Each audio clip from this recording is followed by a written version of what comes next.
आज मैं महाराष्ट्र के तमाम मतदाताओं को बहुत बहुत धन्यवाद देता हूँ, उनका अभिनंदन करता हूँ, क्योंकि ये विक्ट्री जो है ये लैंडस्लाइड विक्ट्री है। ये मैंने कहा था कि महायुति को थम्पिंग मेजोरिटी मिलेगी और इसीलिए मैं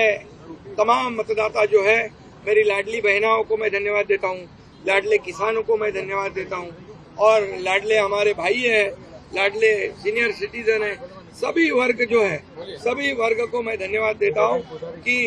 उन्होंने ऐसी विजयश्री प्राप्त कर दी है कि न भूतो न भविष्य तो ऐसी विक्ट्री जो इस बार मिली है, जो 2-2.5 साल हमारी महायुति ने काम किया है। ये महायुति ने जो काम किया है उसके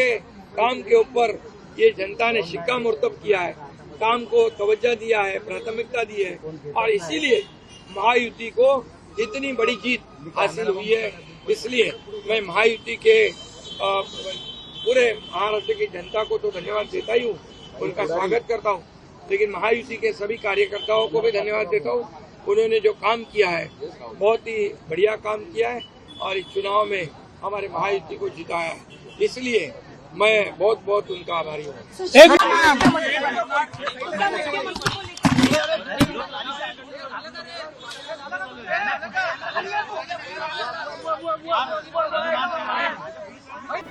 ಜಿ ಕನ್ನಡ ನ್ಯೂಸ್ ಈಗ ನಿಮ್ಮ ಮನೆಯಲ್ಲೇ ನೋಡಿ, ಎಲ್ಲ ಕೇಬಲ್ಗಳಲ್ಲಿ ಈಗ ಲಭ್ಯ.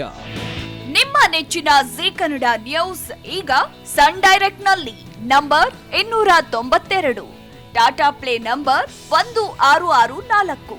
Jio TV number 1334, NXT Digital number 30, In Cable number 30, City Networks 51, U Digital number 162, GTPL number 17, Rockline telecommunications number 42, Shri Basaveshwara cable number 168, rural cable network 60, Vinayaka digital 57, Abhishek cable 821, city channel 53, Siddeshwara cable network 57, ವಿ4 digital infotech 628, Surya digital networks 53, Gajanan digital number 836, Malnad infotech private limited number 56, Metrocast number 830, Victory Digital number 167ರಲ್ಲಿ ನೋಡಿ ಆನಂದಿಸಿ.